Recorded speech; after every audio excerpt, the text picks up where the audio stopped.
Allez, très bien les enfants. أعوذ بالله من الشيطان الرجيم بسم الله الرحمن الرحيم مثلهم كمثل الذي استوقد نارا فلما أضاءت ما حوله ذهب الله بنورهم وتركهم في ظلمات لا يبصرون ثم بكم عمي فهم لا يرجعون أو كصيب من السماء فيه ظلمات ورعد وبرق يجعلون أصابعهم في آذانهم من الصواعق حذر الموت والله محيط بالكافرين يكاد البرق يخطف أبصارهم كلما أضاء لهم مشوا فيه وإذا أظلم عليهم قاموا ولو شاء الله لذهب بسمعهم وأبصارهم إن الله على كل شيء قدير يا أيها الناس اعبدوا ربكم الذي خلقكم والذين من قبلكم لعلكم تتقون صدق الله العظيم. السلام عليكم ورحمة الله وبركاته. mbokk yi ñu leen di nuyu ku nekk turam ak santam di ñaan yàlla li ñu tàmbali ni yàlla ñu ko yegal ci alhamdulillahi rabbil alamin kon ubbee nañ ko alquranul karim yann yàlla nangu ngo defee xale bu ñu jàng alquran ba pare duñu tàccu dañu naan allahu akbar takbir parce que ñoom min nañ loolu waaw kon nag ñu jàll ci grande section ñu jàngal ñu ko ci mel ni Aïssatou Diallo Aram Sané Fat Bintou Lo Ami Sène Ousseynou Diaw Soxna May ñoom ñoo ñu jàngal suratul Kawsar kon ñu déglu leen insha allahu rabbi. فصل لربك وانحر إن شانئك هو الأبتر صدق الله العظيم. الله أكبر بسم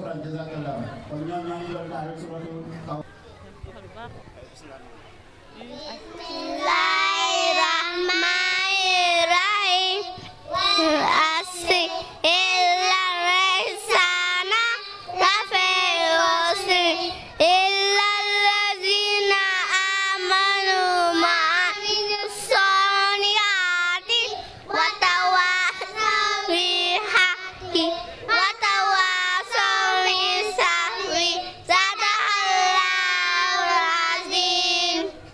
Takbir. Allahu Akbar. Allahu Akbar.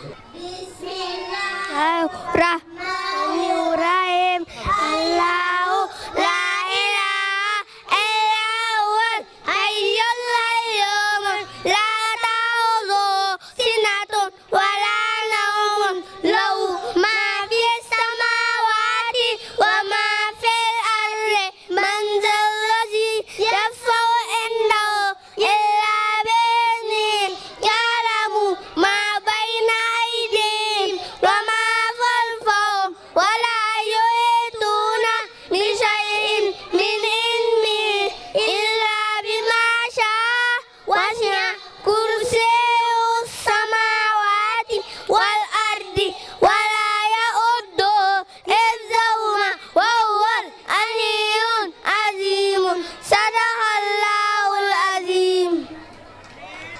kon ñu xoolaat benn démonstration boo xam ne ñoom dinañ ko def balaa ñuy dem ci hadis bi ndaxte xale yi dinañ ñu jàngal balaa may tëdd lan laay wax bu ma yeewoo lan laay wax ak bu may génn sama kër lan laay wax ndaxte jamono ju yàqu na ba xale yi ñu ngi leen di jël kon nag am na léem boo xam ne bu ñu ko léemoo rek yàlla mën na leen ci muccal kon ñu bàyyi Mariama mu laaj ay xaritam yi balaa may tëdd lan laay wax bu ma yeewoo. Bala muy tëdd damay wax bismika allahumma amutu wa ahya.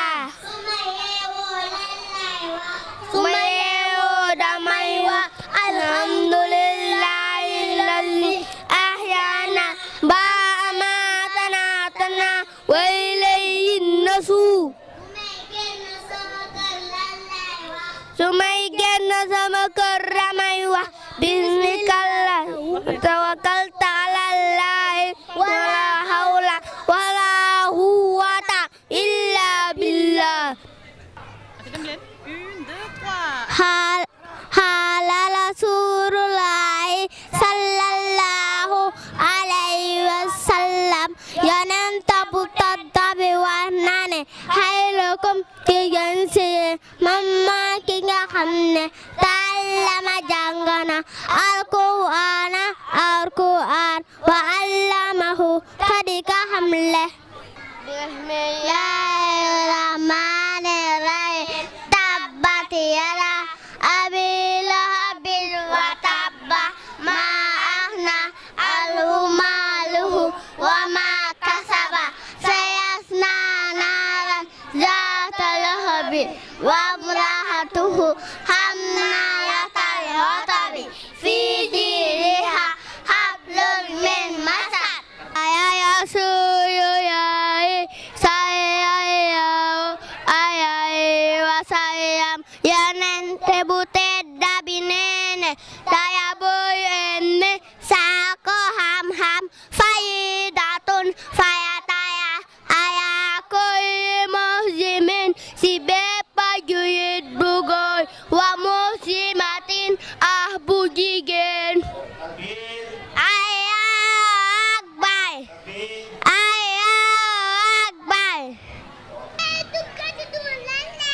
Bala may dugga ci dul lay wax Allahumma inni a'udhu bika minal khabuthi wal khaba'isi.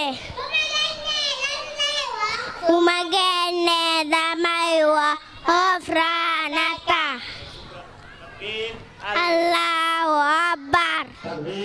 Allahu akbar.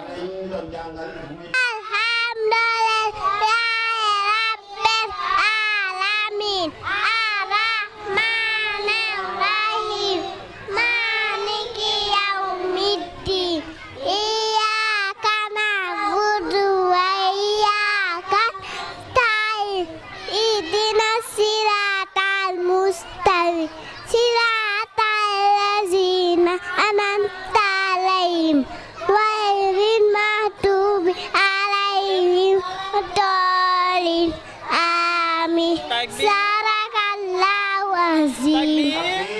Allahu akbar. Rahmani rahim.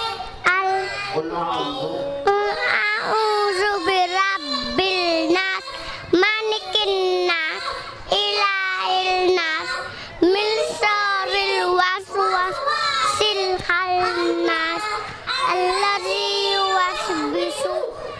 صدور الناس من الجنة والناس صدق الله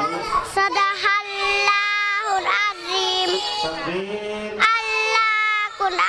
Madame l'inspectrice de l'éducation et de la formation des Almadies, Monsieur le parrain Antougay Samba, Monsieur le maire de la commune de Ngor, Monsieur le chef de village, Monsieur le président du comité de gestion de l'école Hortesen de Ngor, Mesdames, Messieurs les enseignants du district de Ngor-Wakam, Mesdames, Messieurs les parents d'élèves, chers invités, chers élèves, à cet effet, cette cérémonie qui nous réunit aujourd'hui est très importante dans la vie de la structure Hortesen. Les activités du préscolaire sont menées à 3 niveaux. Le niveau éducation, le niveau sanitaire et le niveau nutritionnel. L'école est un lieu d'instruction des activités civiques et morales afin de former le jeune enfant. L'éducation préscolaire a pour fonction de transmettre et de construire des savoir-faire, à savoir le vernissage que vous suivez là-bas au niveau de la tente. Nous avons dressé beaucoup d'activités que les enfants ont exécutées. Il y a aussi le savoir-être. Les enfants vont, à travers leurs prestations, vont vous montrer ce qu'ils ont appris concernant cette éducation civique et morale. Donc, l'éducation forme l'enfant, il l'aide à intégrer la société moderne, à évoluer surtout dans la société. Donc, je ne vais pas être trop long ou bien trop théorique à une occasion pareille. Donc, permettez-moi tout simplement de profiter de cette occasion pour saluer et pour remercier toute l'Assemblée qui est là de leur présence massive. Le comité de gestion de l'école se joint à moi pour vous remercier très sincèrement. Donc, avant de terminer, nous allons remercier nos partenaires de l'école qui sont depuis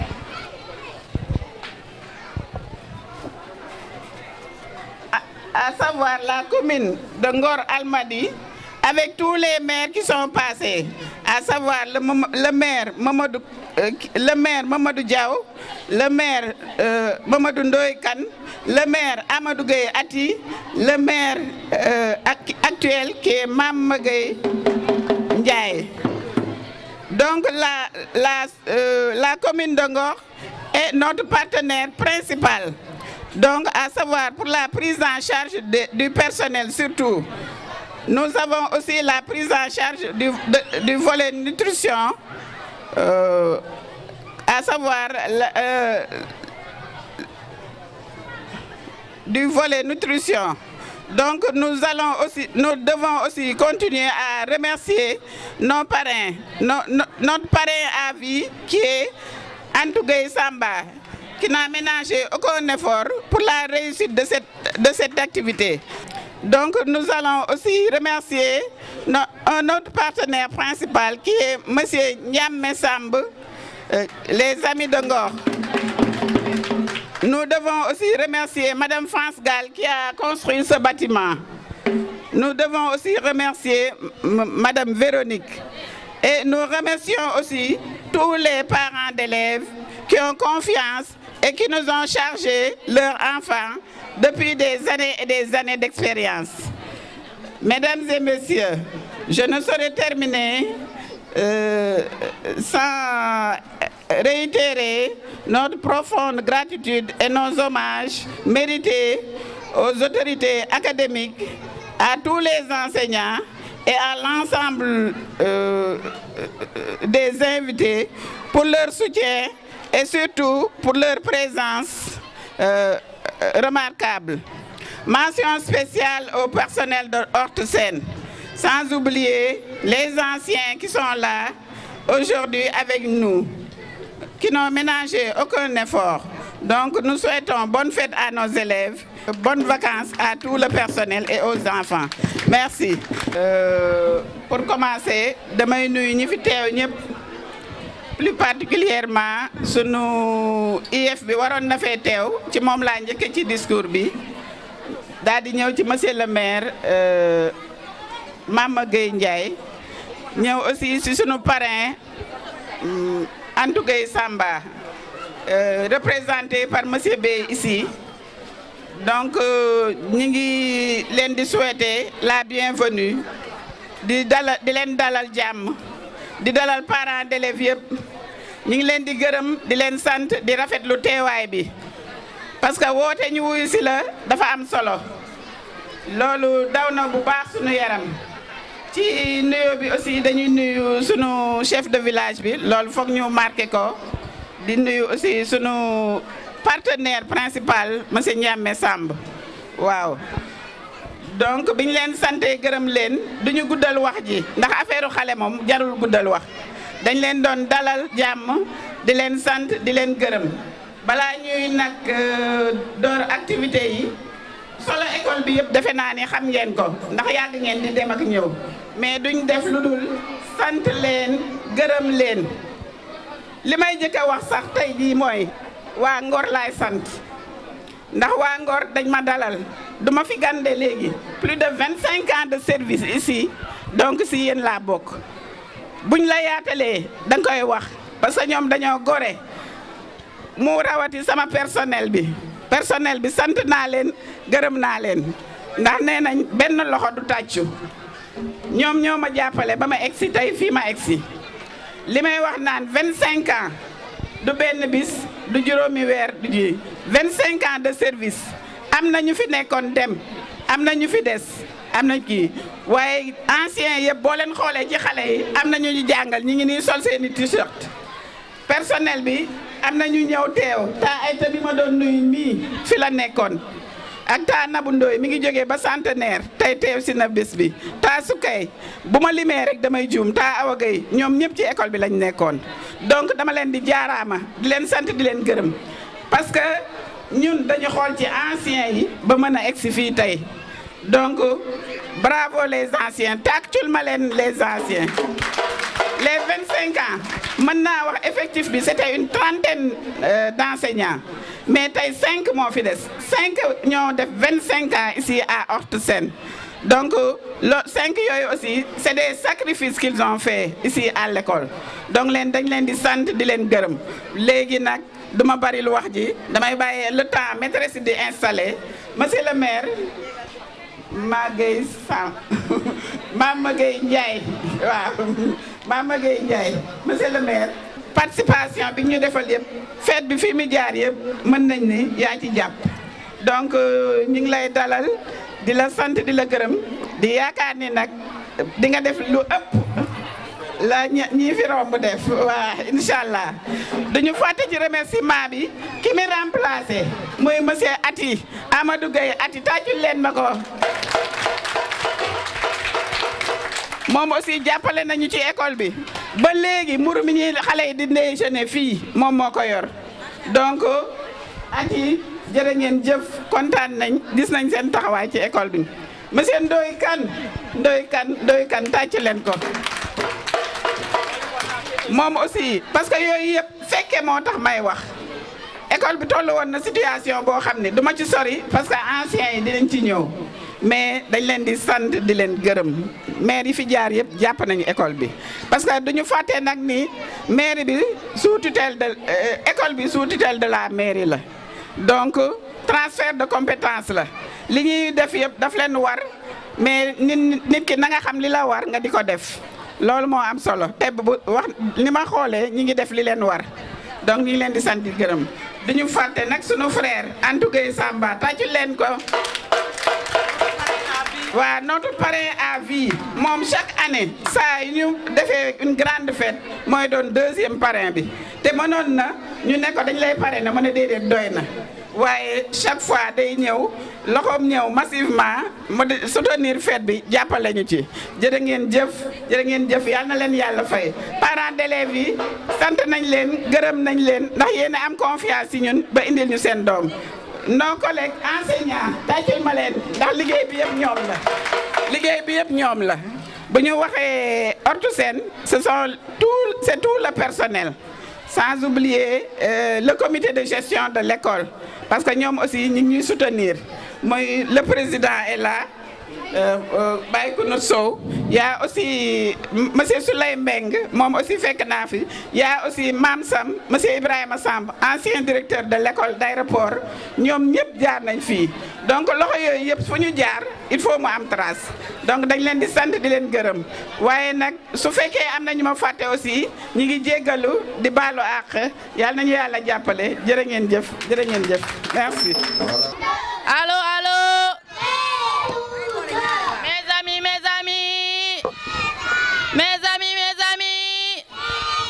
Très bien. Ici c'est la grande section.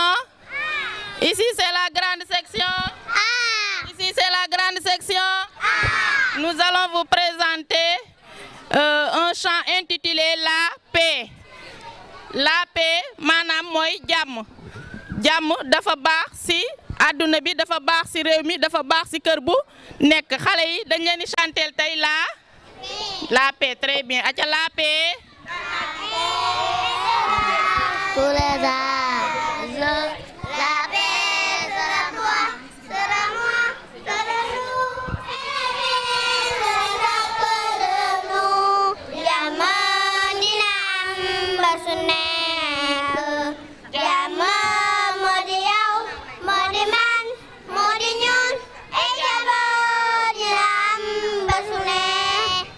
Jàmm dina am ba su nekk. Très bien. Tàccu leen xale yi. Tapez les mains, tapez les mains. Tapez les mains. Tapez les mains, tapez les mains. Tapez les mains. Très bien. Léegi nag dañuy sargal papa yi ndax papa yi tamit ci lañ bokk ndax ñoom it sonn nañ ci xale yi loolu ñooy jënd fourniture ñooy inscrire ñooy fay mensualité léegi nag xale yi dañu ñëw pour sargal les papa yi. Très bien. À mon père aca.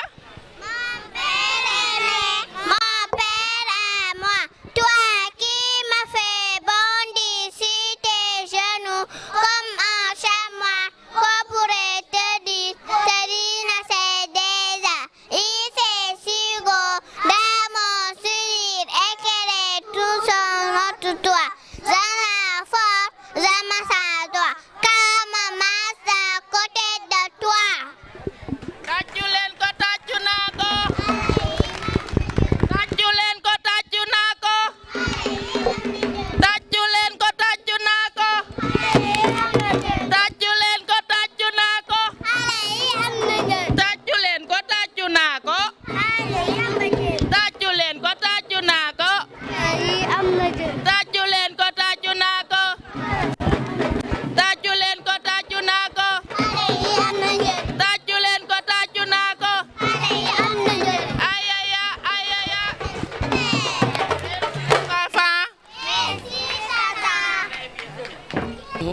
Bonjour, nous sommes les maîtresses de la grande section B.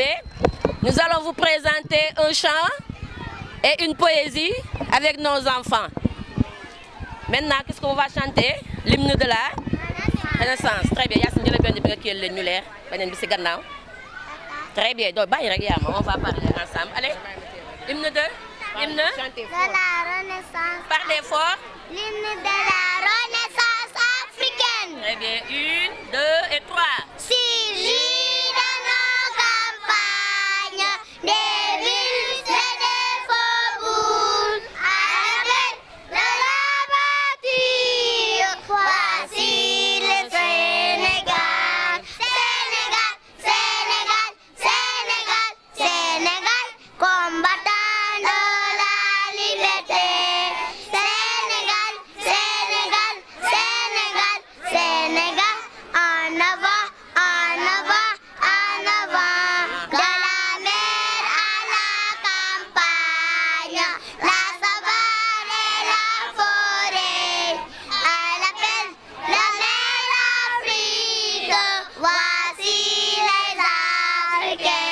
Africain, Africain, Africain, Africain, en avant, pour la liberté. Africain, Africain, Africain, Africain, en avant, en avant, en avant de la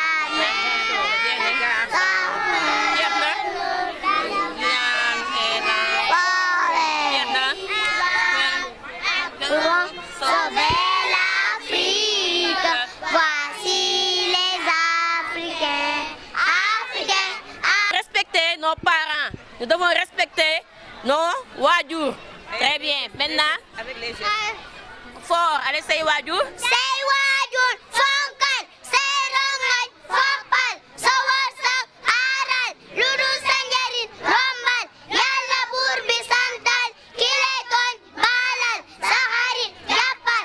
Sa soo yeewoo santal. Soo xëyee wutal. Fetel sa tànku xoolal. Sa xol fóotal. Sa làmmiñ ubal. Say mettit muñal. Foo tollu xoolal. Très bien. Tapez. Merci. Njëkk si ginnaaw. maa leen di nëbb de parce que yi si kaw ñooy gën a wax bu baax. loolu moo tax. animation. soo yeewoo yeema. soo yeewoo yeema. suma yeewoo yeela. soo yeewoo yeema. soo yeewoo yeema. soo yeewoo yeema. suma yeewoo. ay xale ortu seen. ay xale ortu seen. ay xale ortu seen. ay ministre lañuy doon. amina amin. amina amin. amina amin. yàlla na ko yàlla def. soo yeewoo yeema. soo yeewoo yeema. soo yeewoo yeema. suma yeewoo. Très bien.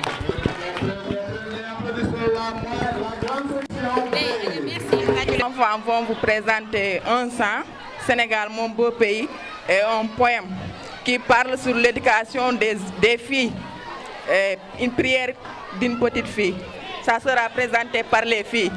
Maintenant, les garçons vont chanter pour nous. Bonjour. Sénégal, mon beau pays. Sénégal, mon beau pays. Sénégal, ma mère patrie. Sénégal, ma mère aïeux. Sénégal, c'est toi, t'aimes. Un peu, un but, histoire. C'était dans la vie. Union et wawa. Tes sons, c'est dans la lème. Merci beaucoup. Mettez-vous derrière. Les filles, avancez. Il faut parler fort. Les filles vont nous présenter la poésie. Prière d'une petite fille. Sentez fort. Hein? Prière d'une petite fille. Oh mon père, oh ma mère, ce n'est pas demandé à naître.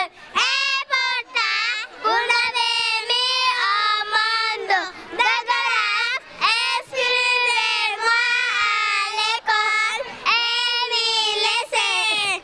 Car je veux être utile à ma société. Merci les enfants. Merci. Assalamu alaikum.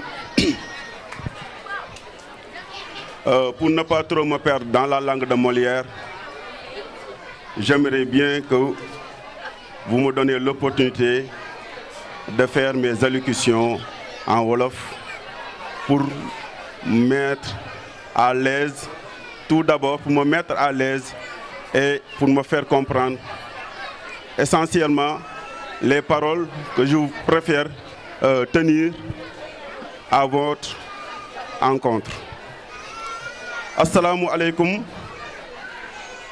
maa ngi leen di nuyu képp kenn si yéen si turam ak santam di ko jaajëfal si teewaayam di tàmbali sumay kàddu si ñi nga xamee ne yàlla dogal na tey ñu jiital leen si parrainage bi jagleel leen bés bi di citer d'abord monsieur le maire Mama Gueye Ndiaye di si tofal monsieur Antou Gueye mi nga xamee ne Ousseynou Bey moo ko fi teewal ak délégation yi nga xamante ne ñoom la ñu àndal di sant di gërëm monsieur Niamé mi nga xamee ne aussi collaborateur la ci Horta-Sen bi am rôle yu am solo yu mu fiy joué di fi fayal ay xale yu bëri seen mensualité ak ña nga xamee ne ñoo topp ci gannaawam di ko jàppale ak ñeneen ñu mel ni ñoom ñëpp ñu ngi leen di gërëm di leen sant di leen dalal jàmm di jaajëfal Madame Soda à l'ensemble de l'équipe pédagogique et tout le personnel de l'école ñu ngi leen di gërëm di leen sant ci liggéey bu remarquable bi nga xamee ne ñoom ñu ngi koy def fii ci biir école bi ñun daanaka nag suñu cër néew na fi mooy lan mooy ñun dañ leen àndandoo ak ñoom di leen bunge ci soxla yi nga xamee ne moom la ñuy am liñ leen ci man di doxal ñu leen koy doxal lii leen ci man di indil ay xalaat ñu koy bokkandoo ak ñoom di nga xalaat di partager lu bëri ak ñoom amaana cërëb wax bi ñu ma jox nii sax tey mënoon na nekk lu ñàkk ngir wax ji nga xamee ne moom la ñu waroon wax yépp daanaka suñu directrice tënk na ko ci ñaari kàllaama yépp tënk na ko ci kàllaama français tënk na ko itam ci kàllaamay wolof donc ñun li ñu ciy wax rek mooy yeesalaat suñu ngërëm yeesalaat suñu sant ci moom ni mu ko waxee ngir itam nit suy def dara dégg ci jërëjëf da ci am solo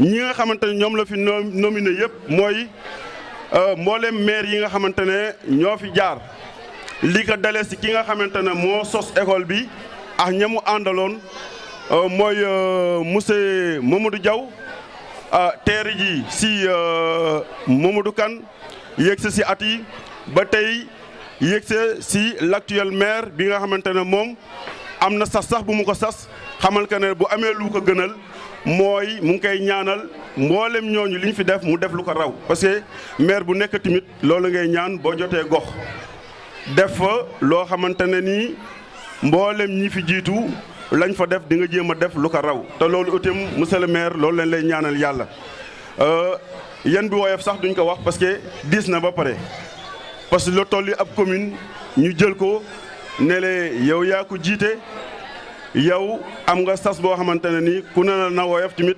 da lay wax lu neex rek mais loolu lu diis la mais nag yàlla moom yal na la bunge te mboolem projet yi nga am Ngor yal na yàlla jàppale nga réaliser projet yooyu yal na yàlla defal ndimbal ci wàll woowu ngërëm li ndëpp parents d'élèves yi ñoom ñoo ko moom ndaxte madame Soda li mu wax mooy dëgg confiance dafa am solo nit ki yëkkati doomam dénk la ko ngir nga def ci moom xam-xam loolu woo fa dëgg yàlla ku la óoluwul ku nawul sa xam-xam du la dénk njabootam loolu aussi tamit ñu ngi leen ciy gërëm yéen parents d'élèves yi di am nag vraiment fierté ci xale yi nga xamante ne ñoo fi jaar parce que école su ubbee ba ñuy lim tey ñaar fukki at ak juróom maanaam 25 ans donc tey jii war ngeen natt ne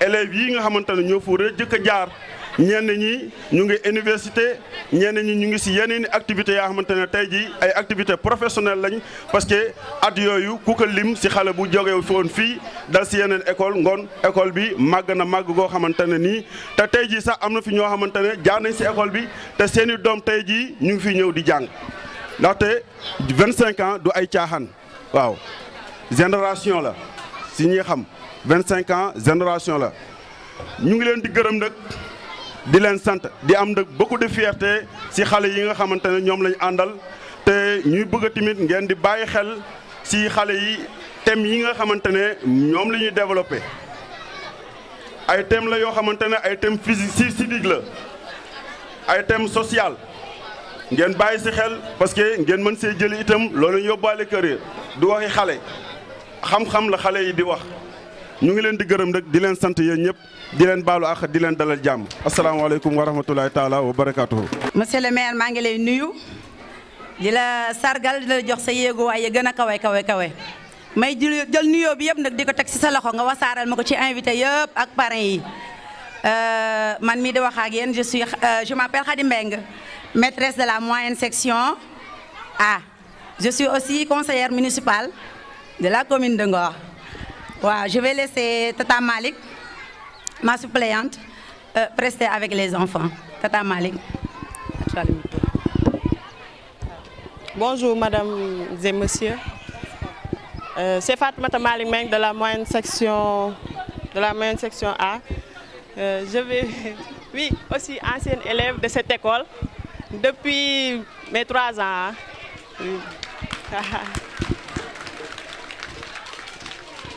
Oui. Je vais vous présenter un chant intitulé Mon école, Haute Senghor. On va aussi rendre hommage à tous les enseignants et toutes les écoles du Sénégal, Inch'Allah. Et une poésie pour tous les élèves qui s'appelle Nonga Dara. C'est pour tous les élèves, en français comme au Coran aussi. D'accord.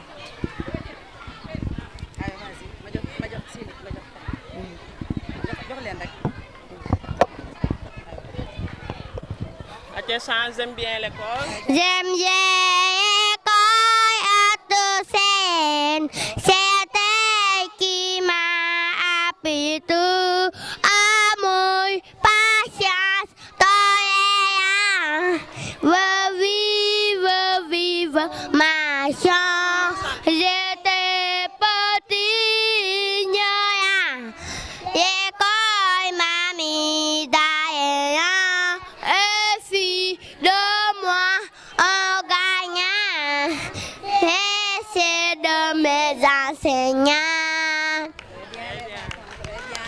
Allez, poésie, Nonga Dara. Nonga Dara. Yow mi koti si sedda bi di dox si naaj bu tàng bi ñuy saat ku xam-xam mu ñuy metti ma ku mu ñuy saay doo am këyin sama maam ni gay na ma ñetti ya doomi sa takk ndey maanu sa xayit muñ si sa ñege ñaay. C'est bon. Bonjour. Chers parents, chers invités, je me présente, Madame Ndiaye Dado, maîtresse de la moyenne section B. Nous allons vous présenter d'abord une chant en djoula avec les enfants, puis une poésie en français avec les enfants de la moyenne section A.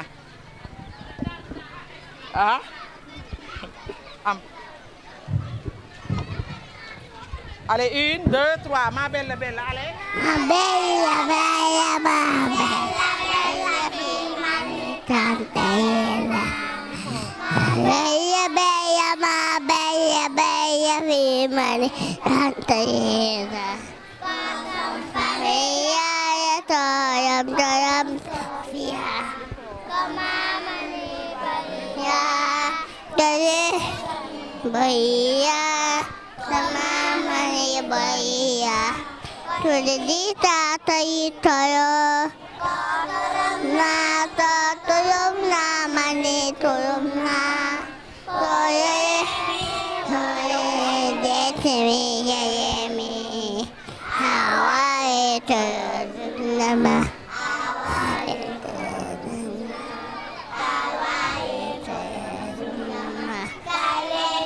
Dem jani, yai boy dama Buddha dem jani. Su Allah dem maham, tu Allah dem ajaib sama rew. Oh Sénégal sama rew, oh Sénégal sama rew. Maintenant la tour de mon école. La tour de mon école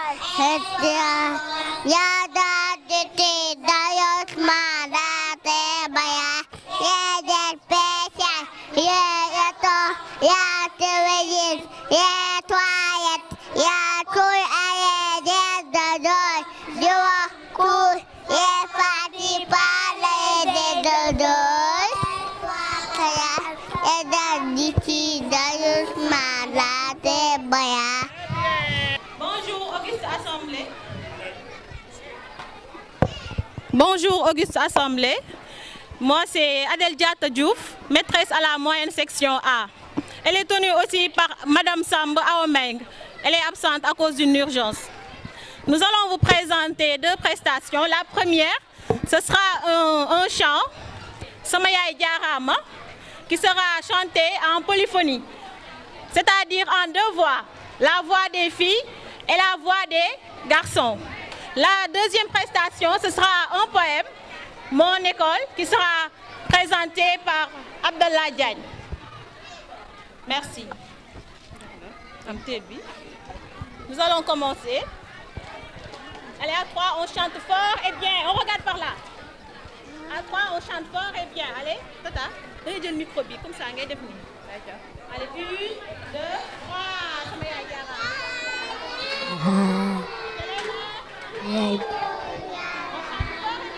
Doom am na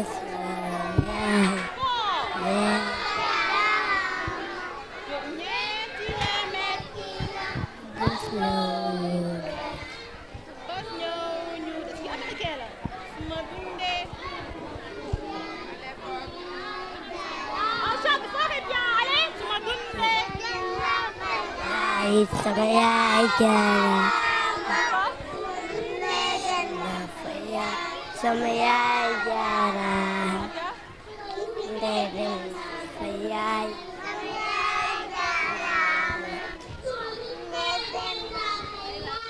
Sama Yaay Jaarama. Très bien, merci. On va passer au poème. Abdallah, viens là. Voilà.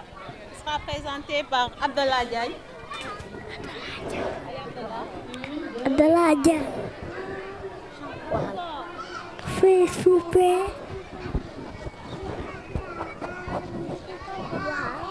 Ontu seen lay dem. Ontu seen lay dem. Sangu naa dem. Letu naa dem. Pañe naa dem. Sama dem. Seen lay dem. Ontu seen lay dem. Ontu seen lay dem. Ontu seen lay dem. Ontu seen lay dem. Ontu seen lay dem. Ontu seen lay dem. Ontu seen lay dem. Très bien. ndax dama représenter le chef du village bi am empêchement waaye balaa may dugg ci wax ji dinaa leen remercier d'abord ñenn ñi ma encourager leen muy ñi fi liggéey ci xale yi maa ngi leen di remercier bu baax ndax kat dama war a tënk di encourager ñi nga xam ne ñu ngi leen di jàppale financièrement ñaar di wax nag ne yéen a ngi ci farata ndax liy jëkk ci li yàlla santaane mooy xam-xam jàngaleen moom la lay wax ma jàngal iqra mën na signifier lii mën na signifier apprend mën na signifier récite donc 3 versions yooyu yëpp baax na waaye nag dafa fekk suñu diine ji diine jàngala te yàlla wax ne xam leen ma balaa ngeen ma jaamu bu ñu ko xamulee du ñu ko mën a jaamu aarifuni qabla an taabuduni wa in lam taarifuni fa kayfa taabuduni xam leen ma balaa ngeen ma jaamu bu ngeen ma xam ne du ngeen mën a jaamu ndax di ngeen ma jaamu à travers du bois ñàkk a xam à travers des personnes à travers des animaux ñàkk a xam yàlla ngoog su ngeen ko xamee nag da ngeen di dem directement parce que moom bi mu lay bindee amul intermédiaire entre l'homme et la créature entre le créateur et la créature il y a pas d'intermédiaire tàllal leen seen loxo na ne ad'uuni astajib lakum ñaan leen ma may leen képp koy taxaw fii yàlla ngay ñaan moom mooy maye benn ñaareel bi mooy que fii yàlla wax na ne al ilmu nuurun al ilmu xam-xam nuurun leer la wal jahlu qubxun l'ignorance ñaaw téef la dégg nga leer gi jóge ci asamaan wàcc ci suuf mooy alquran moo ñu leeral moo ñu xamul lu ñu xamul woon pour ne pas être trop long dégg nga damay essayer de résumer rek dégg nga parce que am na ñeneen ñoo xam ne ñi dañu fi kon nag maa ngi remercier ñëpp di wax ne fii man lañ fi nekkal presque sama doom fii la jaar sama sët a ngi fii doomam donc man maa leen ameel njukkal lu am solo ngeen di def maa ngi ñaan yàlla nag da nga yàlla jàppale leen da nga jàppale monsieur le maire bi fi nekk ak autorité yi nga xam ne ñoo aye tey da nga parce que leen am na innal fadla bi yadillah yàlla mooy joxe yàllaay joxe yàlla lu mu décidé rek bay ba ñu ànd ca lu mu ànd nañ ci ànd moo gën nit dina bëgg dara fekk looloo gën a bon ci moom dina bañ loo xam ne lii moo gën ci moom asa an tuhibbu shay'an wa huwa sharrun lakum wa ata an takrahu shay'an wa huwa khayrun lakum di ngeen bëgg loo xam ne li seen musiba balaa di ngeen bañ yàlla xam te yéen nañu xamuñu bu mu fi nekkee nag day gudde dégg nga dafay gudd waaye nag alhamdulilah sant naa yàlla dégg nga te maa ngi ñaan tamit maire le chef du village bi nga xam ne moom ma délégué man du ma nitu wax kat c'est-à-dire jëfkat la xam nga nit ñaar la dafa am ñoo xam ne ils sont éloquents ak ñoo xam ne ils sont pas éloquents comme yonte la Moussa ak frère am Moussa n'était pas éloquent moo tax mu dugal ci frère am Haroun dégg nga il est plus éloquent comme moi moom la wax rabbi shrah li sadri wa yassir li amri wahlul uqdatan min lisani yafqahu qawli loolu mooy alxuraan bi waaye nag dégg nga maa ngi leen di gërëm di leen sant wasalaam. marché ndugi daal añ naaj na jigéen bu baax day togg fóot ak paase nangoo liggéey aw yaayam sa biir waañ wa naaj na kumba kumba kumba kumba ndoofeen bootal sa doom dem marché ndugi daal añ naaj na jigéen bu baax day togg fóot ak paase nangoo liggéey aw yaayam sa biir waañ wa naaj na nangoo liggéey aw yaayam sa biir waañ wa naaj na nangoo liggéey aw yaayam sa biir waañ wa naaj na nangoo liggéey aw sa baay sa biir tool ya naaj na nangoo liggéey aw yaayam sa biir waañ wa naaj na nangoo liggéey aw sa baay sa biir tool ya naaj na nangoo liggéey aw yaayam sa biir waañ wa naaj na nangoo liggéey aw yaayam sa biir waañ wa naaj na nangoo liggéey aw yaayam sa biir waañ wa naaj na nangoo liggéey aw yaayam sa biir waañ wa naaj na nangoo liggéey aw yaayam sa biir waañ wa naaj na nangoo liggéey aw sa baay sa biir tool ya naaj na nangoo liggéey aw baayam sa biir tool ya naaj na nangoo liggéey aw yaayam sa biir waañ wa naaj na aywa nangoo liggéey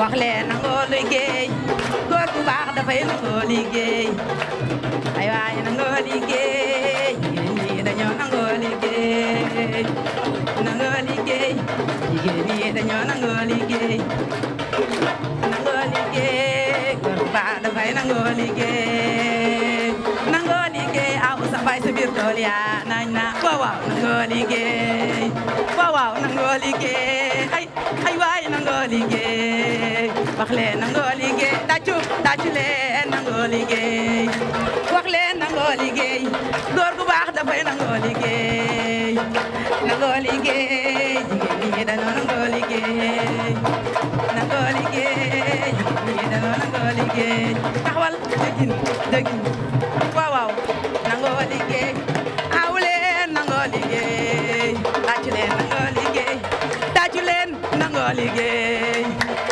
nangoo liggéey tàccu leen nañu nangoo liggéey tàccu leen xale yi waay nangoo liggéey tàccu leen dañoo nangoo liggéey nangoo liggéey xale yi dañoo nangoo liggéey waaw waaw nangoo liggéey xale yi dañoo nangoo liggéey nangoo liggéey aw yaa waay waay naaj na nangoo liggéey aw yaa naaj na waaw waaw waaw waaw waaw waaw waaw waaw ah dëggin dëgg waaw waaw nangoo liggéey wax leen nangoo liggéey nangoo liggéey tàccu leen nangoo liggéey nangoo liggéey xale yi dañoo nangoo liggéey ay waay ay waay ay waay waaw waaw waaw waaw nangoo liggéey xale yi dañoo nangoo liggéey waaw waaw ay waay ay waay ay waay macha allah nangoo liggéey xale yi dañoo nangoo liggéey nangoo liggéey ab yaa sa biir waay waa naaj na waaw waaw mbég boor nangoo liggéey wax leen nangoo liggéey ay daay da waay nangoo liggéey dañoo nangoo liggéey nangoo liggéey aw yaa sa biir waay waa naaj na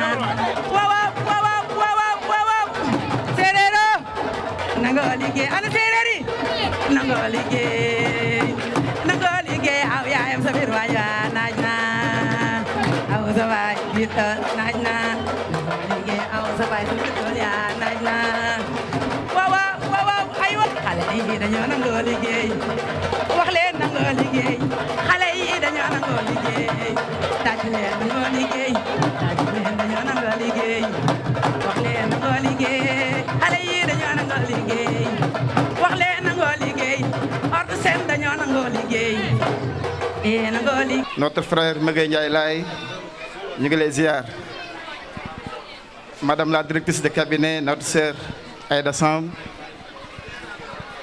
monsieur le représentant du chef de village tonton monsieur Diop, monsieur le président du comité de gestion mon frère Papa Kourout Sow,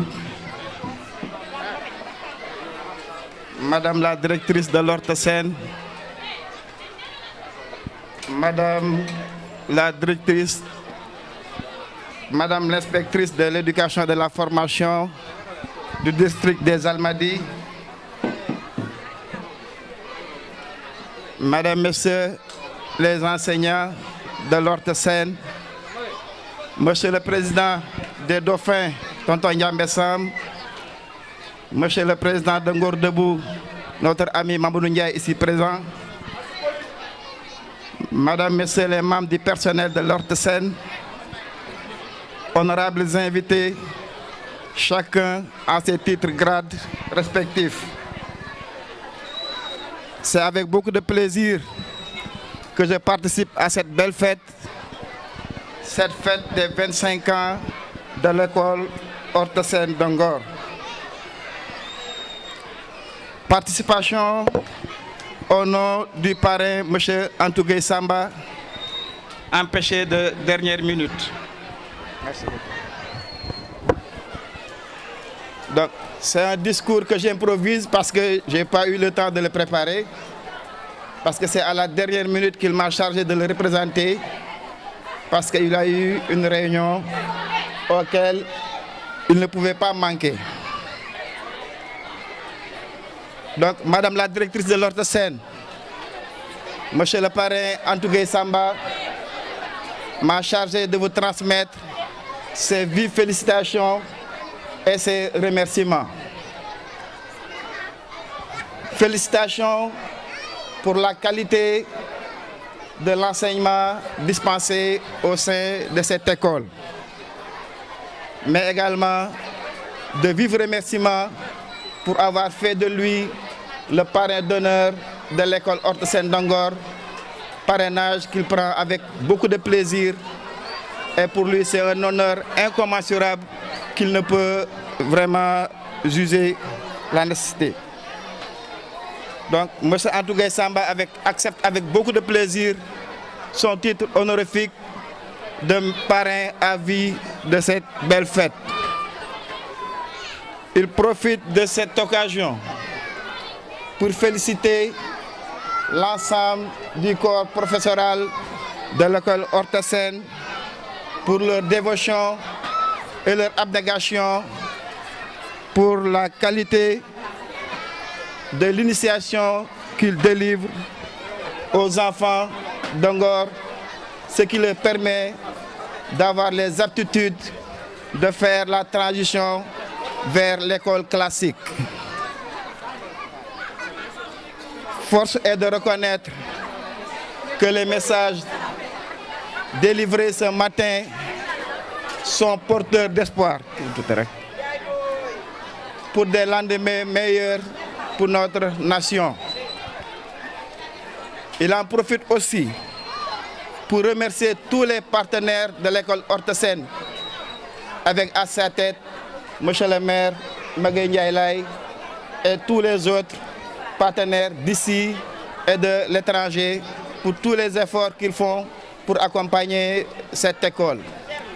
Monsieur le maire, félicitations pour tout ce que vous faites pour cette école et pour l'enseignement de façon générale. Nous sommes sûrs que vous ne ménagerez aucun effort pour donner les moyens nécessaires à l'accompagnement de l'éducation, seul gage d'un lendemain meilleur pour notre commune. Madame la directrice, monsieur le parrain m'a chargé également de vous dire tout son engagement à continuer à vous accompagner, qu'Allah lui prête longue vie. Donc, c'est ces quelques mots que je voulais délivrer à l'attention du public au nom du parrain M. Antougay Samba. Mais je ne saurais terminer sans pour autant prier pour une paix que nos enfants ont chanté tout à l'heure, pour ce Sénégal, vraiment, que nous cherchons tant. Merci de votre aimable attention. Mais j'aimerais également témoigner à l'endroit de M. le maire. Peut-être que tout à l'heure, il n'était pas là. Mais avant votre venue, les enfants ont récité des sourates et des hadiths que je sais qu'il y a certains parents ici présents ne peuvent même pas réciter. Donc félicitations à tout ce corps enseignant, tous nos remerciements et le gage de notre engagement vraiment pour être toujours à vos côtés. Merci à tout le monde. Merci de votre aimable attention. Merci.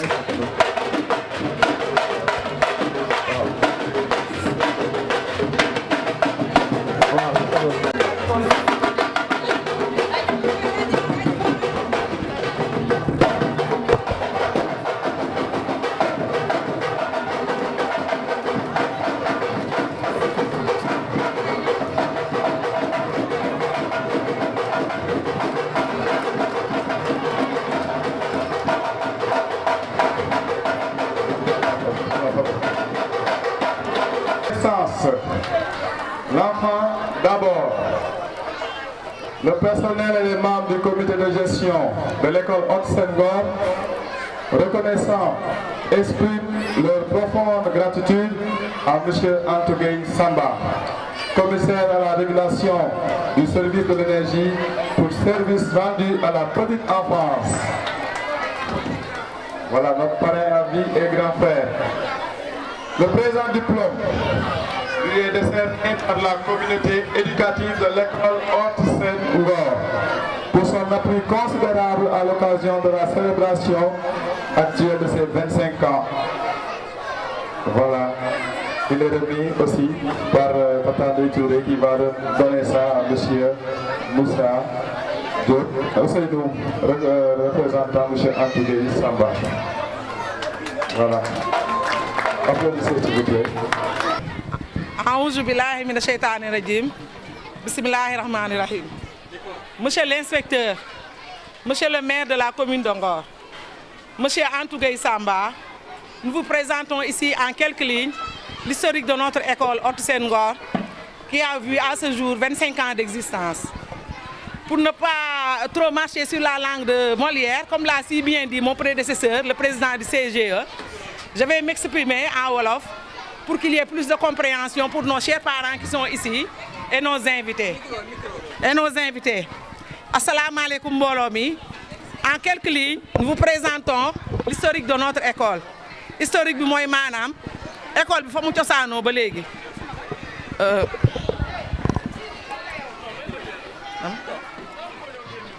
Kaay Malick, bébé Kaay. En quelques mots, nous briefons pour ne pas trop parler.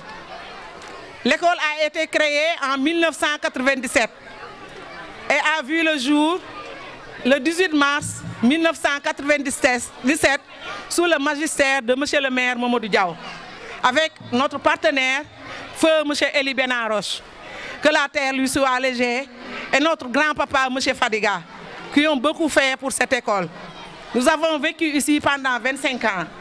25 ans de joie, 25 ans de peine, mais aujourd'hui nous disons Alhamdulillah. Pourquoi nous disons Alhamdulillah? Alhamdulillah, à cause de nos partenaires qui étaient là, les maires. Le maire, il y avait le maire, Mamadou Diaw, qui avait fait li mu mënoon yëpp par exemple def na ko ci école bi parce que ba muy ñëw fii ci école bi boobu metti na. L'école avait 4 classes. Les 4 classes, il y avait 16 maîtresses. Donc les classes nii la doon demee dafa doon am les 8 étaient là le matin, les 8 le soir avec une pléthore parce que boobu instant boobu amul woon fay, c'était gratuit. Ñu dem ba instant bi ñuy fay 3500 toujours sur le magistère de monsieur le maire Mamadou Diaw. ñuy dem di dem àddina di dox ba Mamadou Diaw jóge fii mais bi mu fi laa jógee y avait une directrice comme l'avait si bien dit madame Soda Marième Fall, une nommée Fatoumata Maïga qui était là. Elle a fait 2 ans avec nous. Quand elle est repartie, il y avait une autre qui est venue qui s'appelait madame Fatimata Ndiaye. Elle est venue de 99 autant pour moi à 2000. Elle est partie, il y avait Mariam Soda Fall qui est venue. Mariam Soda Fall qui est là, une maman, une battante, une dame qui a cheminé avec nous tous les moments difficiles. Kii li mu ñu defal du nekk di ko wax parce que day mel ni gërëm la te lu waay wax fii ëllëg yombal yi am da nga koy waxaat. C'est pas pour wax ka lu ko neex mais bu muy ñëw orte dafa metti bu muy metti dañu war a wër Sénégal pour andi ñu directrice parce que ku nekk xam na tension lébu ku nekk xam na mbootaayu jigéen. Maintenant, parce que parmi nous, il y a des anciens qui sont derrière. Il y a Mme Soukay Gueye qui est là. Il y a Mme Mama Sentiaw qui est là. Elles étaient tous ici. Il y a Tata Nabundoy qui était là. Il y a Tata Aougay qui était là.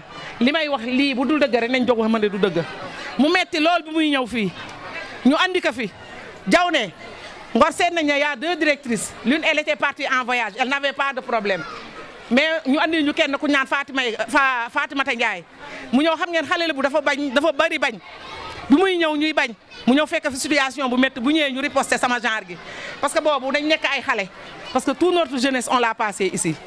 Ces filles là mariées ma école bi ñoo àndandoo mariage ba tey 97 boobu mu ubbee 97 boobu laa marié sama jour mariage mu ngi fekk may def stage kon ngeen xam ne kon yàgg na samay doom yëpp si école bi lañ juddoo tata Adja mi waa këram kii gën a mag ba kii gën a ndaw ñëpp fii lañ jàll préscolaire kon nag macha allah tata soo dañ ñëw fekk fi situation bu difficile. mu ñëw ba mu ñëwee bi ñu ko présenté Diaw daf ne wër nañ Sénégal yëpp mais yaakaar nañ ne Ngor suñu leen indilee kii ñu leen di indil dina redresser Ngor am nañ si moom yaakaar mais dañ bëgg su ñëwee ngeen jàppale ko bu mu ñëwee ñu jàppale ko si li mu bëgg parce que it ba mu ñëwee li mu ñu war mooy yar tekka ak teey ak dal bu mu ñëwee mu fekk fi sama classe gi xam nga man dama sikka bu mu fekkee sama classe gi ñu pànk ba mu ñëwee li mu njëkk a def si man mooy dindi suñuy jikko dafa ñëw dindi suñuy jikko defaraat ñu ba ñu tolloo ak moom jikko mën a ànd ak moom mosuñu ngeeroo mosuñu ŋaayoo on a toujours travaillé la main dans la main et dans la solidarité mu am pente bu difficile bu mu fi fekk dañuy wax rek si gàddal parce que bu ñu toppee di wax lépp duñ fi jógee pour wax leen ne lu metti rek lu ne yàlla mën na def ba ëllëg mu neex toog nañ fii ba weer dee ñu seddoo 7500 kenn ku nekk dem sa kër du benn weer ay weer mais ñuy gérer situation boobu ñu sant yàlla di yéeg ba comité de gestion ñëw bi comité de gestion ñëwee sous le magistère de monsieur Amadou Gueye Ati mu andil ñu aujourd'hui notre premier adjoint Souley Meng à la commune de Dakar à la commune de Ngor mu ñëw fekk fi lu metti moom tam ñëw fekk fi par exemple si ni ma ko mën a misaalee 0 franc mu yóbbu ñu macha allah ba 100 000 pour bañ ca dugg ñu macha allah mu ànd ak ñun ba mu ñëwee la mu njëkk a xool dafa ne yéen da ngeen sonn vous avez duré ici te amu leen dara la mu njëkk a xool dafa ñëw jéem a xool suñuy situation lañ koy rehausser mais duñu wax di jàll si ay détails sans pour autant remercier les mains sortants parce que 4 classes yi tey vous avez vu école bi màgg na y avait que ces 4 classes ici et une réfectoire là-bas et la cuisine et les toilettes mais tey avec nos partenaires comme les amis d'Engor ici présents comme monsieur Ndiame Samb qui a démarré avec nous il a vécu avec nous les moments difficiles il s'est battu il s'est tué corps et âme pour Ngor jóg pour école bi tey mën a yegg fi mu yegg il nous a amené des partenaires qui nous ont construit ces classes avec madame France Gall qui nous a construit l'autre classe sous le magistère de monsieur Mamadou Ndoye Kane qui a beaucoup fait aussi dans cette école. Mamadou Ndoye Kane a beaucoup fait dans cette école. Monsieur Ati est venu. Monsieur Amadou Gueye quand il est venu moom mu def ñëw tamit def li mu man tey sous le magistère de Mama Gueye Ndiaye la ñu ñëwee Mama Gueye Ndiaye le nouveau maire il est là pour l'éducation il l'a politisé il est là pour l'éducation il est là tout près mu ngi nii taxaw yéenam bépp mooy éducation Ngor mu redressé wu dama fàtte présenter wu que je suis la présidente à la commission à l'éducation et à la formation professionnelle à la commune de Ngor loolu la yàlla dogal tey ba man fi taxawalee monsieur le maire taxawee fi la en tant que assistante maternelle mais si loolu yëpp ñu sant yàlla di julli si yonante bi si gàttal rek ñun ñi fi taxaw nag ñun ñooy mamaay école yi mais ñu sant yàlla parce que bu ñu gëstoo tey gis ku mel ni Fatoumata Mali Mbeng muy suñu deuxième promotion c'est pas elle la première promotion elle fait partie de la deuxième promotion elle a passé par ici te yàlla def mu tourné ñu waat ba nekkaat si ñun bokkaat ñun métier bi mu ñëw di jàngale si école bi loolu suñu fierté la parmi tant d'autres je peux citer tant d'autres il y a une qui est là il y a mademoiselle Ndeye Ndioro Diop qui était parmi nous il y en a parmi tant d'autres te ñooñu seen doom tey ñu leen di jàngal ñu sant yàlla parce que da yaakaar naa li ñu nekk bu dul woon dëgg duñu yegsi ba fii tey ñuy sant aussi di gërëm kii Souley Mbengue nga remplacé muy monsieur Ibrahima Samba Maam Sam monsieur Ibrahima Maam Samba amuñu fayam mënuñu def dara sans pour autant ñu boole monsieur Ibrahima Samba Maam Sam parce que bu ma ne les moments difficiles dafa am ñoo xam ne dafa leen fekk les moments difficiles on l'a vécu par ce monsieur là ce grand monsieur Ibrahima Samb qui a beaucoup redressé qui a beaucoup fait pour notre école jërëjëf monsieur Samb yal na yàlla fay yal na yàlla fexe sa fan yal na yàlla may la fanu gudd bañ toog di la teral si barke Seydina Muhammad sallallahu alayhi wa sallam ñu sant yàlla nag di julli si yonante bi di wax alhamdulilah on a vécu 25 ans avec bonheur 25 ans yoo xamante ni dañ koy dund mu nees suñu biir xol parce que orte bi dafa ànd ak ñun defar ñu màgguwaale ak orte bi kon orte suñu yëf la comme ni ñu koy waxee ñu ñaan yàlla dund fi toog fi ba retraité liggéey fi 35 ans comme ni ko yàlla dogalee incha allah rabbi ba suñuy doom ñëw ak suñuy set ak suñuy setaat ñu souhaiter aussi la bienvenue am benn formation boo xamante ni sous le magistère de Ati Souley Mbengue les a amenés ici on les a formés parmi tant d'autres nous ne sommes maintenant plus des maîtresses nous sommes des formatrices et des formateurs loolu la yàlla dogal te loolu yëpp suñ ko mënee tey c'est grâce à cette grande dame là Marième Soda Fall qui est là une dame pleine de rigueur une battante une dame assidue koo xam ne bëggul dara c'est une maman li mu bëgg mooy Ngor avancé li mu bëgg mooy ñun ñu man bu ñuy jël pour wax leen si gàttal au niveau de l'IEF il y a le représentant de l'IEF qui est là si on choisit une école là où on doit amener des formateurs on choisit l'Horta Sër Ngor tout ça c'est grâce à notre formation tout ça c'est grâce à madame Soda Marième Fall qui nous a bien encadré pour qu'on ait cet élan jërëjëf madame Fall yal na yàlla fay la merci beaucoup c'est gentil.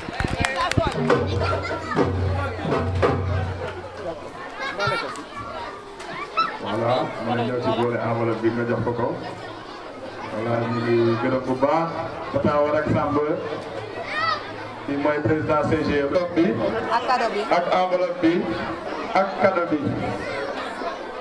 bi voilà yëpp pour service rendu à la petite enfance nous allons passer parce que des na dinañu woo ñu woo monsieur Diabakhate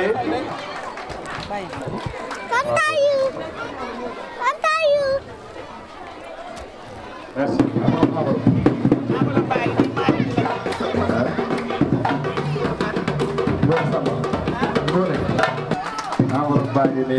Pour service rendu à la petite enfance.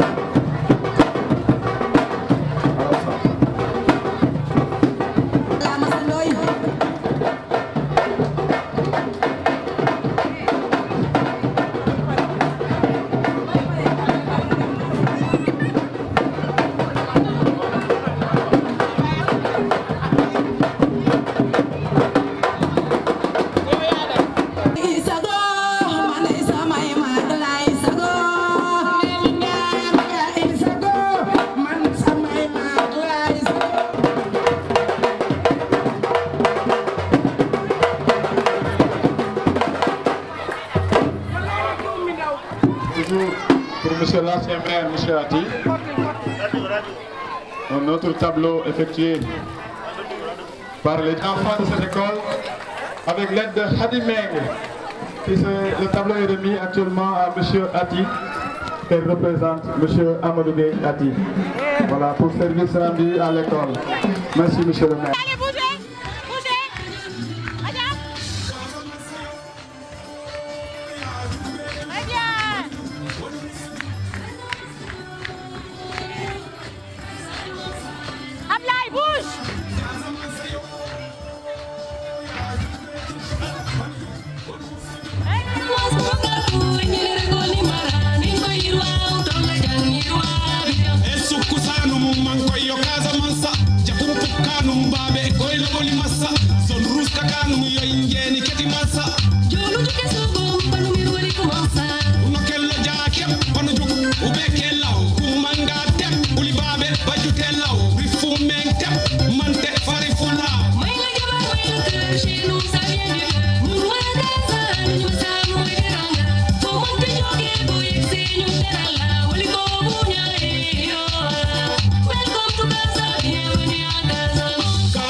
Ici on chasse les animaux par catégorie. Insi compassas, le tujuk, catégorie. Tokon si porokas, bachamut, catégorie. Boliem boli barenye tu, bao bao. Kolien koli jonye da tu, bao bao.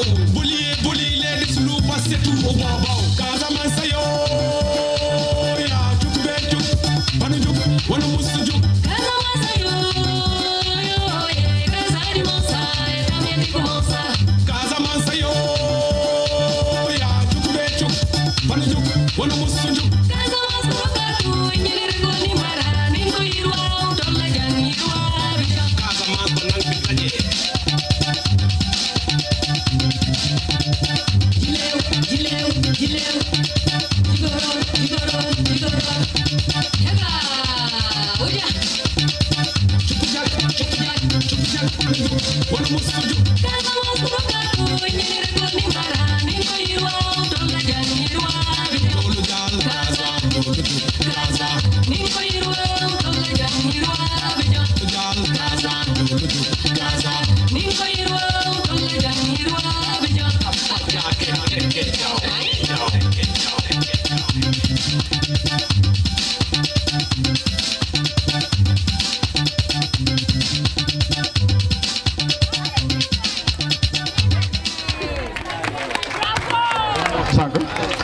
Très bien.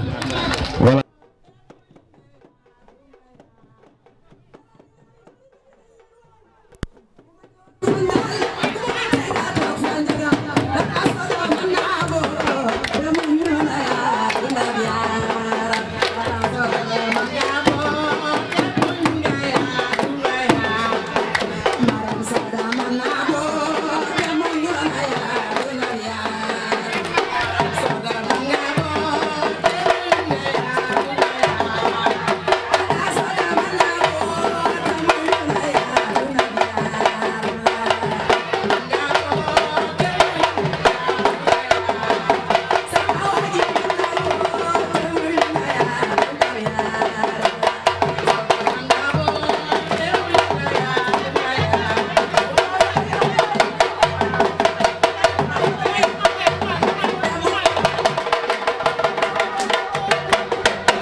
Monsieur le représentant du parrain, Antou Gueye Samba, Monsieur le représentant de l'ancien maire, Amadou Gueye, membre du Haut Conseil des collectivités territoriales, Monsieur le chef de village de Ngor, Monsieur le représentant des chefs coutumiers du village de Ngor, Madame la directrice de l'école Haute Sen-Ngor, Monsieur le président du CGE, Mesdames et Messieurs les directrices et directeurs d'école, chers parents, chers élèves, honorables invités à vos rangs et qualités. ngeen baal ma ci ma wax ci olof parce que yaakaar naa ne ci lay gën a message bi gën a jàlle bi mu nuyoo kilifa yi fi teew yëpp commencé ko ci monsieur le maire ak équipe bu mu àndal du nuyu parrain yi ñi fi nekk teg ci chef de village bi ak chef coutumier bu Ngor man ma ñëw teewal ci jotaay bi madame Lief des Almadies ma nekk le collectif le représentant le coordonnateur du collectif des directeurs d'école de Ngor et de Wakam ma am mbégte lool feetu Haute Sen Ngor mais balaa may commencer damay am reconnaissance ci village de Ngor parce que j'ai fait 11 ans ici à Ngor de 2003 à 2014 village Ngor c'est un village qui m'a beaucoup marqué parce que yaakaar naa lépp teranga bu ma am ci sama carrière fii ci Ngor laa ko amee reconnaissance boobu monsieur le maire moo tax ba présentement je vais vous le dire que jusqu'à présent malgré mes 7 ans que j'ai passé à Wakam je reste aussi ici à Wakam à Ngor et sama carte de vote sama carte d'identité lieu de vote Wakam Ngor moo ci nekk loolu c'est parce que c'est pour dire vraiment la fidélité que j'ai au village de Ngor donc reconnaissance boobu su ma ñëwee tey ci fête bu mel nii war naa ko mën a wax pour Ngor waaye li ñu ma teral ak li ñu ma tette ak bépp teranga boo xam ne defal nañu ma ko fii ci village bi merci beaucoup au village de Ngor di remercier aussi toute l'équipe pédagogique qui est là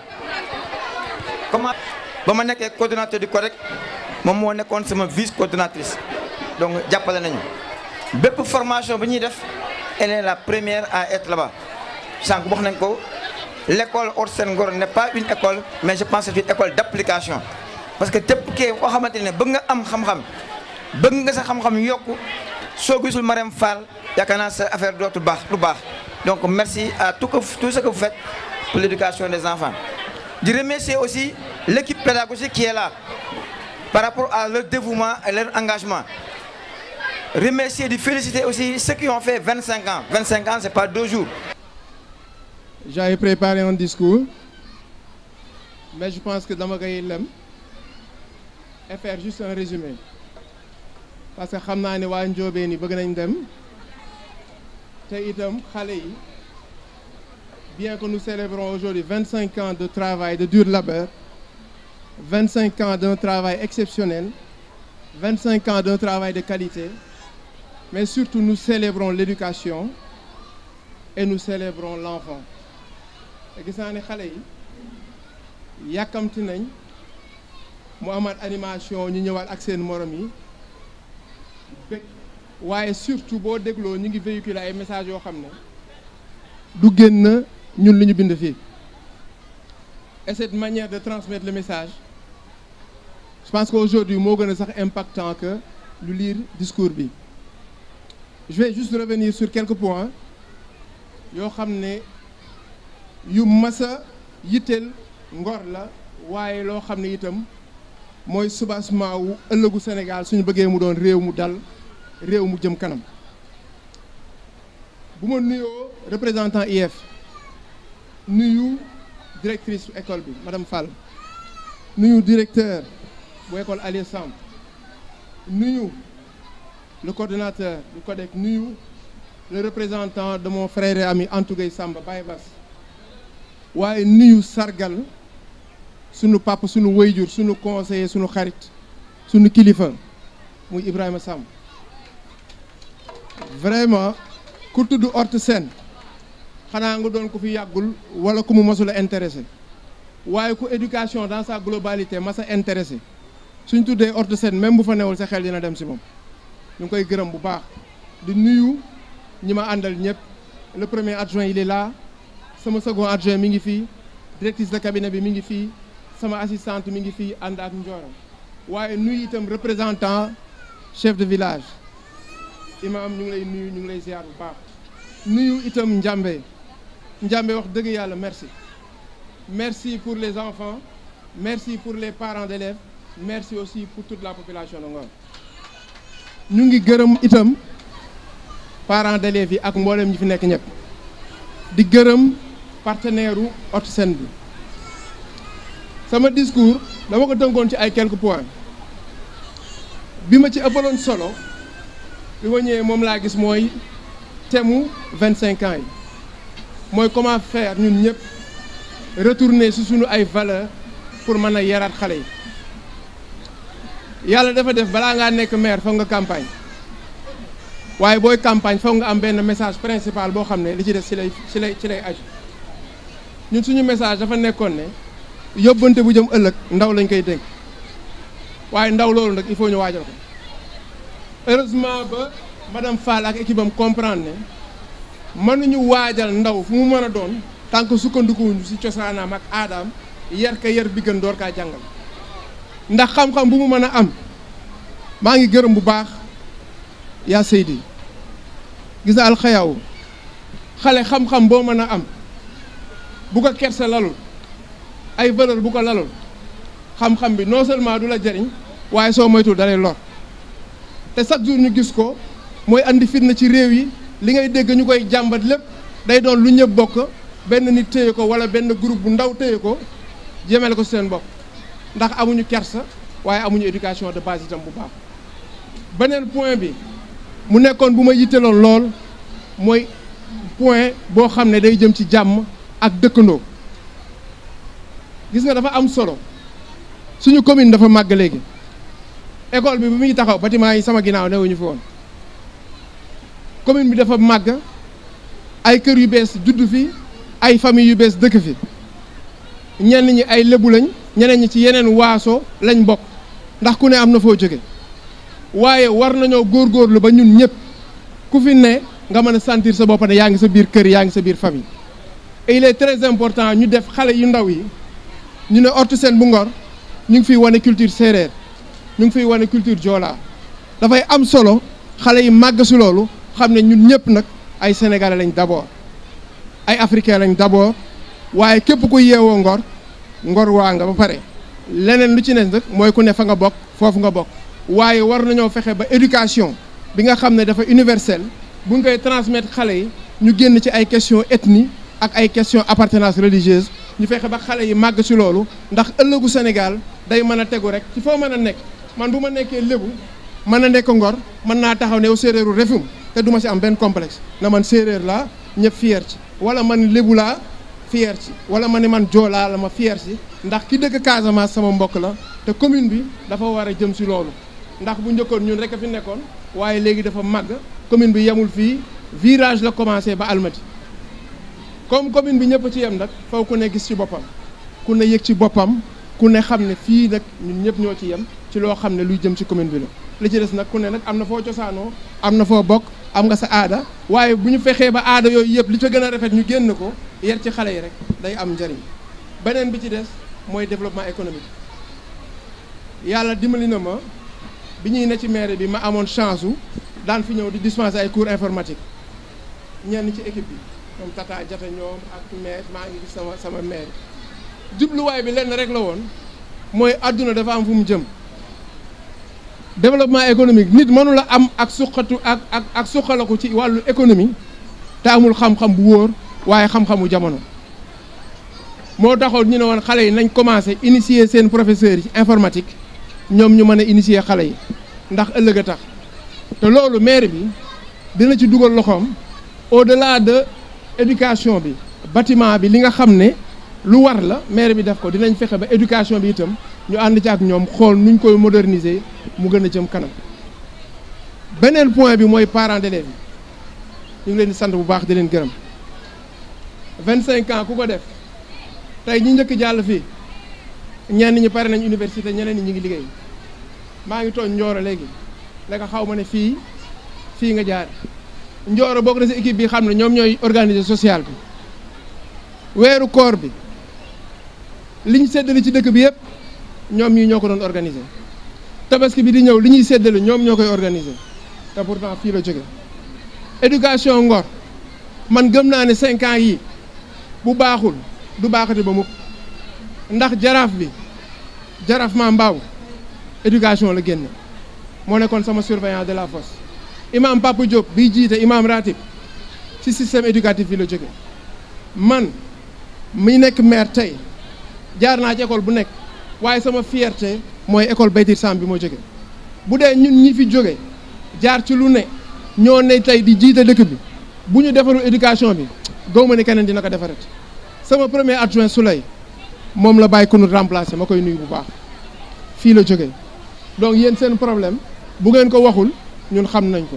Ndeye Touré lu jëm ci éducation moo ko yor fii la ne pour tënk ñu ngi lay gërëm madame Fall ñu ngi lay féliciter bu baax 25 ans ci école lu rëy la waaye 22 ans boo ko defee fenn nga taxaw ñu lay sargal ñi nga nekkaloon pendant 20 ans pendant 10 ans pendant 5 ans ñoom ñu daje fii di la sargal wax dëgg yàlla jàmbaar na nit ku baax nga te xam naa ne bu doon woy la rek pour woy la bu ñenn ñu jógee itam xam naa ci sa groupe bi ñoo xam ne bu ñenn ñu jógee itam duñ jóg waaye ñoom ñëpp maase nañ sant la sargal la jërëjëf.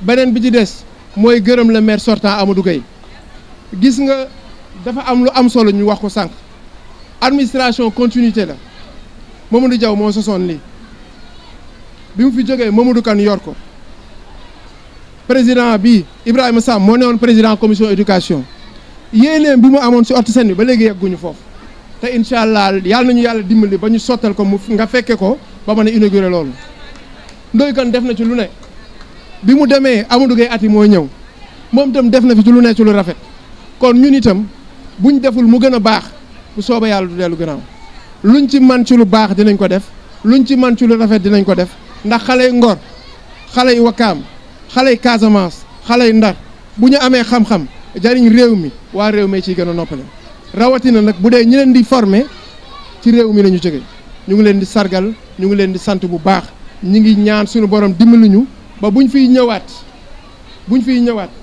ñu ne dañuy inaugurer buñ fiy ñëwaat ñu ne dañuy yokkaat buñ fiy ñëwaat ñu ne dafay gën a baax loolu la ñuy ñaan di la féliciter di gërëm di tëje sama kàddu ci gërëm Antou Samba di nuyu yaa Maguette maa ngi koy gis ci gannaaw gis nga Ngor suñu force mooy bu xëccoo jotee ku ne mën ngaa xëccoo ku ne sañ na ko waaye bu xëccoo bi weesoo ñun ñëpp nag ay waa Ngor la Antou buñ koy tagg liñ koy woyal man la ñuy woy ati buñ koy woy man la ñuy woy politique bi ñetti fan la jeex na Ngor a fi des bu ngeen ko defee parrain à vie defalu leen ko Antou da ngeen ko defal képp ku am yéene def te kenn xamu ko waaye parrain à vie Antou mérité na ko fii mérité na ko feneen fu dul fii ndax xam naa ko yàgg nañoo ànd sama xarit ma koy gërëm bu baax di ko sargal di sargal Baye Bass di sargal moo Njaay Ngor dëbu di woo waa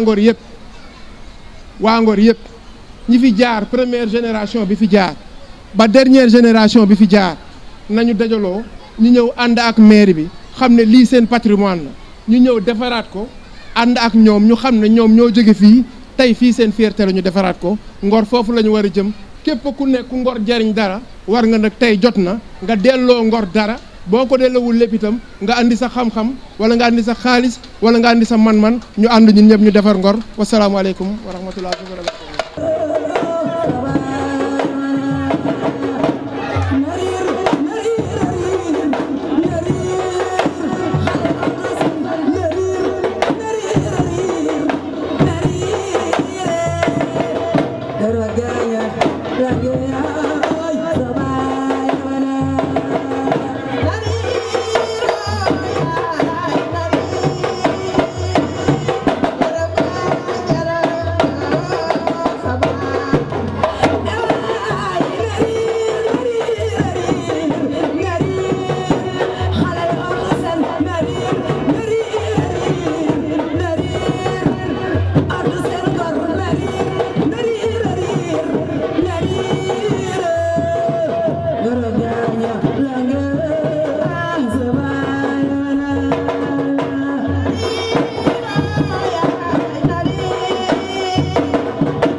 Thank